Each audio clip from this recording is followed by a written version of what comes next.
Helen always wore white on Wednesdays. I don't know when that started, but once I noticed it, I couldn't unsee it. Blouse, cardigan, maybe a scarf, always some shade of white, like she was dressing for peace, or pretending it was still the honeymoon phase. That night, it was a silk wrap top with pearl buttons, hair curled like she was expecting a photo shoot. I was slicing mushrooms for the chicken a la king, our usual Wednesday dinner, a tradition that started back in Oregon when we were first married. She used to call it Marcus's masterpiece. I still cooked it the exact same way. Cream, sherry, little red bell peppers sautéed just enough to still have bite. But that night, I noticed things. The way she dabbed her lipstick with a napkin, the perfume she hadn't worn in years, the glint in her eye that wasn't for me. My day was long, I said, just to start the conversation. She nodded, uncorking the wine without a word. The good bottle. The one I usually save for celebrations. I watched her pour, generous with herself. Barely filled my glass. Helen.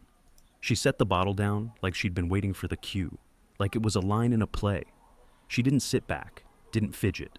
Just folded her napkin across her lap and said it like she was reading from a cue card. I'm in love with someone else. I stared at her. I think I blinked once. She tucked a strand of hair behind her ear. It's Caleb. I didn't answer.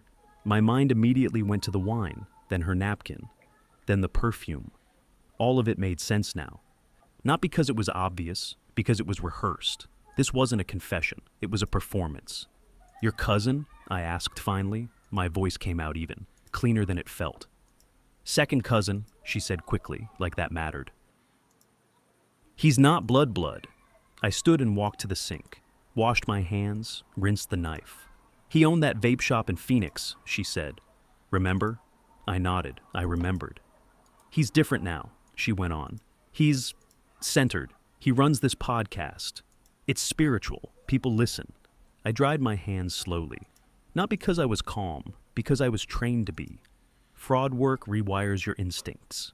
I once sat across from a man who'd stolen $30 million in pension funds and smiled through the whole deposition. I knew how to breathe underwater. This question mark. This was a drizzle. He makes me feel seen, she said, like I matter. Like I'm not just some part of a system. That's when I knew she had rehearsed that part the most. When I turned around, she looked disappointed. I hadn't shouted. I hadn't cried. I hadn't asked why. Not even a clenched jaw. Just folded my towel and set it aside. You don't get to be the victim, I said. She blinked. I'm not angry, I cut in. I'm aware. That's when she got defensive. Started talking about emotional distance. About how I disappeared during tax season. How I micromanaged love. That one actually made me want to laugh, but I didn't. You haven't touched me in a year, she said, voice rising now. You think scheduling wine night and grilling chicken is love? She wanted a reaction. Any reaction. Instead, I walked to the table, picked up my plate, and carried it to the sink. You're not going to say anything? She asked. You're really going to just stand there? I rinsed my plate, set it in the rack, turned to her. I'll sleep in the guest room, I said. She stared at me. I think she expected rage, or tears, or at least a slammed door. What she didn't expect was what I gave her. Nothing. Because that's what she had already decided I was worth. So I walked out of the kitchen, not like a man wounded, but like a man taking inventory of a warehouse before shutting it down. And Helen, in her white blouse and pearl buttons, stayed seated, like she was finally free.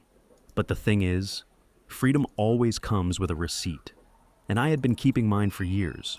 2 days later, I heard the front door open and slam shut with that familiar, I'm home energy only Chloe could pull off. She didn't text ahead. She never did. Just arrived like it was still her house, which, in a way, it still was. Mom, she called out, dropping her overnight bag by the stairs. Smells like nothing. Weird. I stayed in the hallway, just out of view. Helen stepped out of the kitchen, wearing soft gray and acting like it was just another Friday.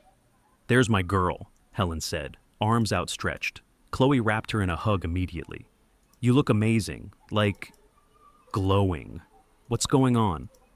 I stepped out then, hands in my pockets. She looked over. Oh, hey, Dad. It wasn't cold exactly, just brief, a drive-through version of a greeting. No hug, no smile, just a head tilt and a half-hearted wave. "Hey kid," I said. She turned back to Helen. "Okay, spill it. What's going on?" Helen's smile wobbled, like she wanted to cry but also kind of didn't. I watched her play the moment. Subtle hesitation, watery eyes, voice cracking on cue. "I told your father," she said. "About Caleb." Chloe blinked. "Wait, you actually told him?" Helen nodded, eyes lowered like a confessional priest. Chloe stepped back, hands on her hips, and let out a long breath. Then, to my shock, she said, "Honestly, good, I'm proud of you." My stomach dropped. "I mean," Chloe went on, "you've been unhappy for years. We all felt it. This house had, like, this invisible fog. You did the brave thing." I kept my face still. Helen didn't even look surprised. Just stepped closer, brushing Chloe's hair back like she was 12 again. "I know it wasn't perfect," Helen whispered, "but I couldn't keep pretending." Chloe nodded. "And you shouldn't have to." I spoke up, not loud, just enough. "He's her cousin." Chloe looked at me like I'd told her water was wet. "Second cousin, it's not that weird." "Legally, no," I said. "Morally, I have my reservations." She rolled her eyes. "Come on, Dad. People don't choose who they fall for." Helen just stood there, letting Chloe say what she couldn't. She didn't have to defend herself. Chloe was already doing it for her. I walked to the kitchen, needing to move. The counter was spotless. The wine glasses were still in the dish rack, from 2 nights ago. I leaned against the fridge. "So you knew." Chloe stepped into the doorway. I knew she was unhappy. I didn't know about Caleb until, like, a month ago. But honestly, I get it. "You get falling for your cousin?" I asked, not even trying to mask the tone now. "I get falling for someone who sees you," she snapped, and there it was, the real team she was playing for. I nodded slowly, not angry, just disappointed, which, in our family, meant nothing. "I didn't cheat on her," I said. "I didn't lie. I didn't walk out." Chloe crossed her arms. "But you didn't show up either, not emotionally, not for years." Helen stood behind her, saying nothing, but her arms were crossed too, like mother, like daughter. I walked to the cupboard and reached up behind the cereal boxes, pulled out the key. Chloe tilted her head. "What's that?" "Something I kept in case of an earthquake," I said. I left them standing in the kitchen and walked out the back door, around the house, to the shed. Inside, beneath an old tarp and a bunch of paint cans, was the gunmetal briefcase. Combination lock, smooth leather handle. I hadn't touched it in nearly 3 years. I carried it back into the house without a word, passed them in the hallway, went straight to my office, closed the door. And when I set the briefcase down and spun the dials, I didn't feel rage or panic. I felt ready. Case Sigma was still exactly how I left it. Documents, USB drives, notarized letters, asset transfers. Everything routed, everything firewalled, everything already signed. Chloe could think what she wanted. Helen could feel seen. But they hadn't seen me at all. And now, they would. Sitting at my desk, I flipped open the briefcase with deliberate calm. The leather felt cold against my palms, the metal clasps clicking softly like the first notes of a symphony I'd composed years ago. Inside were folders marked with neat, military-style precision. Case Sigma, the name I'd given this entire operation. A contingency plan born from years of suspicion and late nights staring at flight itineraries and bank statements. Years ago, when Helen started taking those healing retreats in Arizona, I felt the first real crack. At first, I told myself it was stress, work pressure, nothing to worry about. But there were patterns I couldn't ignore. Last-minute trips, vague explanations, late phone calls with a blocked number. Helen said she was finding herself. I was finding reasons to protect what was ours. I pulled out the trust documents. Property deeds transferred through shell companies, offshore accounts with names that sounded like gibberish, but held everything from our lake house to my small investment firm, all in my control. There were also digital assets, crypto wallets I'd created under pseudonyms, automated transfers that routed my pension away from any direct claim. I opened a sealed envelope addressed to Serena Lawton, my attorney. The letter was brief but clear. Upon initiation of divorce proceedings, immediately trigger the asset lockdown. No direct access to Helen or any related parties. I traced the edge of the letter with my finger, the words as sharp as a scalpel. I pulled up a spreadsheet detailing the timing of asset transfers, all synchronized with Helen's suspicious trips. Everything was methodical, planned well before this Wednesday confession, a fortress built quietly over time. The phone beside me buzzed softly, a message from Serena. "Ready when you are." I took a slow breath and typed back, "Initiate." This was no longer about heartbreak or betrayal. This was a chess game, and I held all the pieces. I started reviewing the final drafts of transfer orders, legal motions, and financial statements. These documents would cut Helen out clean. She wouldn't see it coming, not until the last signature was filed. Every word was precise, every clause airtight. Helen had thought she was free. She hadn't realized the cage was already locked. I leaned back, hands behind my head, and felt the quiet satisfaction of control. I was no longer just the betrayed husband. I was the tactician, the strategist. The man who'd never lost a battle, not even this one. Before dawn, I was already packed. Minimalist, just a couple of changes of clothes, my laptop, the old leather journal where I kept notes on the case. The rest was in the briefcase I'd locked tight. I slipped quietly out the front door, careful not to wake Helen or Chloe. No goodbyes, no explanations. That part was already spoken for weeks ago, in the silence that had filled the house. I drove an hour north to a mountain town. No one here would think to look for me. The condo was tucked away on a quiet street, disguised behind pine trees and fog. It wasn't much to look at, but it was mine. Inside, everything was exactly as I left it last time I'd been here. Clean counters, the kettle waiting on the stove, and that old blend of tea I liked, smoky and strong. I brewed a cup, sat at the small wooden table by the window, and watched the fog roll over the treetops. No grief, no second guessing, just a clarity that felt almost foreign. I wasn't losing a home. I was reclaiming a command post. Later that afternoon, I met Serena at a small cafe downtown. Her sharp eyes flicked over the papers I handed her, the triggers, the affidavits, the irrevocable signatures. "You know," she said with a sly smile, "she won't even feel the floor drop out from under her." I nodded. "That's the point." Serena packed the documents away carefully. "This will lock everything down. The house, the business, the accounts. She won't have access to a dime." I felt no triumph, no satisfaction, just the cool satisfaction of duty done. I was stepping into a new life, one built on precision, patience, and steel, leaving behind a house full of ghosts, empty promises, and fractured love. That night, as I lay on the guest bed, I didn't hear the creaks or the loneliness, only silence, and for once, that was enough. A week later, I was back at the house, not to stay, just to check the mailbox and clear out a few things. The driveway looked the same, but everything else had shifted.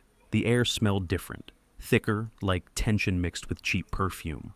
Helen showed up like she owned the place. Designer sunglasses, that trademark smug smile that said she'd already won whatever game she thought we were playing. She was holding a crisp manila envelope, the kind lawyers love to use when they want to look serious, but still play it casual. "Marcus," she said, voice dripping with faux sweetness. "I thought it'd be nice to meet here.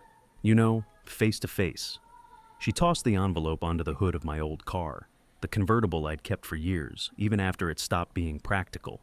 "I'm serving you divorce papers," she said, watching my reaction. I picked up the envelope and examined it carefully, flipping it over once, twice. She was already talking, laying out her demands like a dinner menu.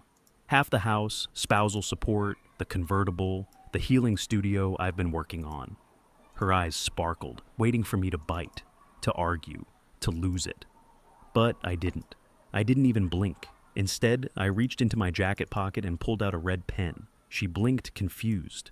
I opened the envelope, slid the papers onto the hood, and started marking. Grading, really. Like a professor dissecting a poorly written essay. Every bullet point she'd written was already neutralized. Property transfers were complete. Accounts were locked. The convertible, loaded with debt. The studio, legally hers in name only. Helen's smile faltered. Her confidence wavered. She looked like she wanted to scream, but no words came out. I zipped the papers back into the envelope, slipped it into my pocket, and said softly, "Nice try." Without another word, I walked past her and into the house, leaving her standing there, smug no longer, but stunned. She thought she'd won, but the truth was, the war had been over before she even knew it had begun. The courthouse smelled like stale coffee and old paper, but I didn't notice. I stood there in a plain black suit, no flashy ties, no statement cufflinks, just the quiet armor I'd worn for years. Helen walked in like she owned the place. Ivory dress, perfect hair, the kind of look that said, "I'm the queen of this story." Behind her, Caleb smiled too wide, and Chloe followed, arms linked with her mom's, both flashing those photo-ready smiles that said, "We're winning." Serena stood beside me, cool and collected, clutching 3 slim folders marked holdings, disclosures, and confirmations. The weight of them was like the weight of every calculated move we'd made. The judge cleared his throat, looking at us both. "Mr. Vale," he said, "do you contest the terms of the settlement?" I shook my head. "No, Your Honor." I signed the papers without hesitation, the pen sliding across the page like a final seal. Helen's smile didn't falter, at first. Then the judge leaned forward, holding up the signed agreement. "Let me remind the court of the actual terms signed today. No pension access for Mrs. Vale, no claim to the lake house, no ownership in the investment firm, and the vehicle titled to Mrs. Vale is encumbered with a lien exceeding its value." Helen's voice cracked like a record skipping. "Wait, what?" Chloe's face went pale, the sparkle draining from her eyes. Caleb looked around, confused, like someone handed him a script halfway through the play. The judge's eyes held her gaze steady. "These terms are legally binding and have been verified with full disclosure." The courtroom felt heavy. Helen's facade broke. She looked like a child caught in a lie she thought no one would uncover. I stood silent, unflinching, watching the truth settle over them like a cold winter morning. This was no celebration. It was a reckoning. Helen exploded. Her voice ricocheted off the courtroom walls, sharp and desperate. She screamed at her attorney, at the judge, even threw glances my way like I'd personally pulled the rug out from under her. "You tricked me," she spat, her face flushed and tear-streaked. "This is entrapment, fraud. I demand a retrial." But Serena stayed calm, steady as a rock. She reached into her folder and pulled out a thick stack of documents, predated disclosures, notarized approvals, signed contracts, each one a nail sealing Helen's fate. The judge nodded, his tone final. "This case is closed. The court finds no evidence of misconduct by Mr. Vale. All documents were legally executed." Helen's shoulders slumped, the fight draining out of her like air from a punctured tire. She turned to me, eyes blazing, but there was no fear or respect left, only rage and disbelief. "You planned this," she said, voice low and venomous. I met her gaze evenly. "No," I replied quietly. "You made the trade." "I just kept the receipt." Chloe sat beside her, shaken. The confident, Instagram-ready girl was gone, replaced by someone unsure, lost in the weight of shattered illusions. Caleb looked around, wide-eyed, like he'd just realized he'd been dragged into a game he didn't understand. As the courtroom emptied, Serena and I walked out side by side, clean and complete. Behind us, Helen's world crumbled, built on arrogance, unraveling in silence. And for the first time in years, I felt a quiet peace settle in my chest. Not from victory, from something harder. Closure. Back at the condo, the silence was a relief. No accusations, no whispered betrayals, no fractured family dinners. Just the steady tick of the old clock on the wall and the faint hum of the mountain wind outside. I sat on the wooden porch with a strong black coffee in my hands. The steam curled up in lazy spirals, mixing with the cool night air. My phone buzzed. A message from Helen. "You ruined me. Chloe won't talk to me. You're a monster." I stared at the screen a long moment, then blocked her without a word. Curiosity pulled me to check Chloe's profile next. Blocked there too. No rage, no sorrow, just peace. Not the kind born of victory, but of absence. I set my phone down and took a slow sip of coffee. The quiet wrapped around me like a shield. Then I opened my laptop and created a new folder on the desktop, Legacy Plan. Because the end of one chapter wasn't the end of my story. It was the beginning of something new, clean, clear, unburdened, ready. It was almost a year later when a friend emailed me a court brief with a subject line that made my chest tighten. Helen Vale versus Caleb Vale. She was suing him. Turns out Caleb had been siphoning money from her accounts, hidden transfers, unauthorized charges. The spiritual podcaster was a fraud in his own right. Chloe had moved to Oregon shortly after the divorce finalized. Silent, withdrawn. I hadn't heard from her in months. I didn't reach out. I visited Serena that afternoon.